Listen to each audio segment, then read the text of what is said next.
Hello na naman, eto na naman ang kumari nyo. Eto naman, magpe-prepare naman ako ng gagawin kong pandesal. Eto, 1/4 na, ano muna, 1/4 na mainit na tubig. Ito. Tapos, 3 kutsarang yes. Yan. Ayan nyo muna, ano nyo muna to. Bubuhayin mo muna ng 12 minuto. Hayaan mo muna to dito. Habang ipine-prepare ko naman tong mga ito. Meron ako ditong 4 na cup na all-purpose flour. At saka 1 tasang gatas. Ito.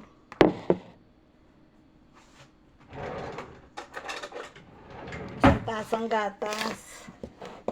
Ito, 4 na cup na harina. Kahit anong harina, pwede naman.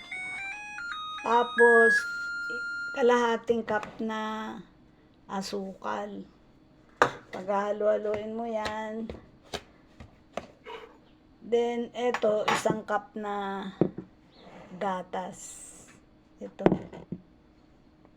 Ibubuhos ko na. Wow. Yan, halo-haloin mo lang ganyan.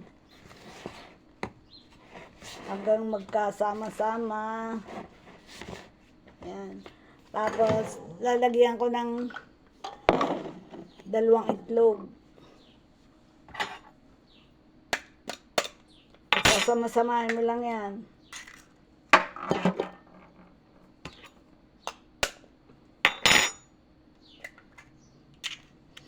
Ginawa ko ng 3 kasi may nakita akong 1 butas. Sayang. Yan, ganyan lang.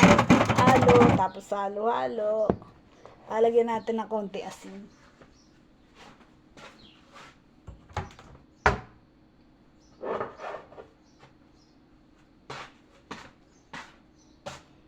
Konting asin. Mga kalahating kutsarita. Pambalance. Para ayos lang yung alat, tamis. Yan. Tapos, halo-halo hanggang magkadikit-dikit. Tapos pagka nagdikit-dikit ng ganyan, ipapahinga mo muna ng mga 1 oras. Mamaya mga 1:00 ang aking rito. Tapos lalagyan mo nga pala 2 kutsarang butter. So, yung butter aking tinunaw na. Ito. Sa microwave. Ito. Yan. Okay. Oh. 2 kutsarang butter.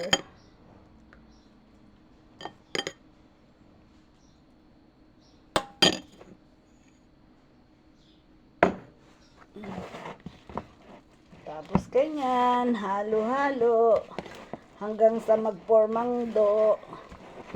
Pag pumorma ng do, halo. Ganyan na paggawa pala ng pandesal. Ako, ang dali-dali lang palang gumawa ng pandesal. Dito nga kasi walang nabibilhan ng tinapay. Malayo nga. Hindi muna ako, nung gumawa ako, inubos ko muna. Pati yung kababayang niluto ko ng 1 araw. Hinintay ko muna maubos. Na hindi maluma. Ayun, may natitira pang 5. Ilan yung ginawa ko? 2 tray, 48 pieces. May 5 piraso pang natitira. Medyo kailangan mo nga lang ng konting pwersa dito para magka mix yung harina, itlog, at asukal. Pagka nagkasama-sama na yan,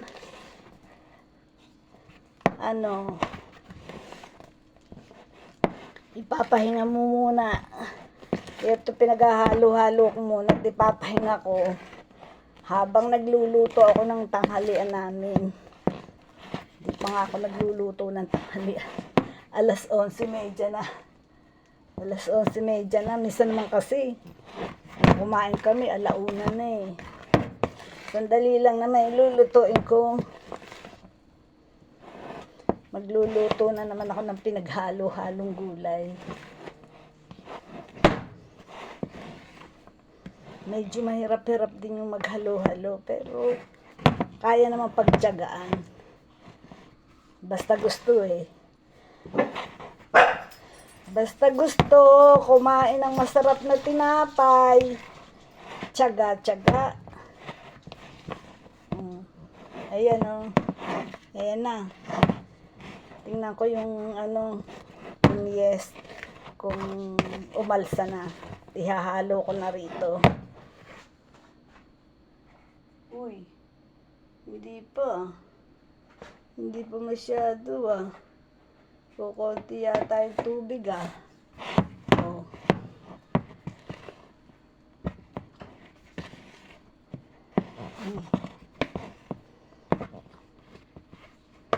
Ayan na oh. Ipapahinga ko muna. Mamaya ko uli ipapakita sa inyo pag mamasahin ko na. Ipapahinga ko muna to. At ako'y mag-uumpisa ng magluto ng aming tanghalian. Ito, i-aadobo ko lang itong isda namin oh. Binabad ko muna sa tubig. Ay sige na mga kubari ko dyan, mga pamangkin ko, babay muna. Mamaya ko uli pakikita sa inyo to pag malapit ng isa lang sa oven. Thank you for watching.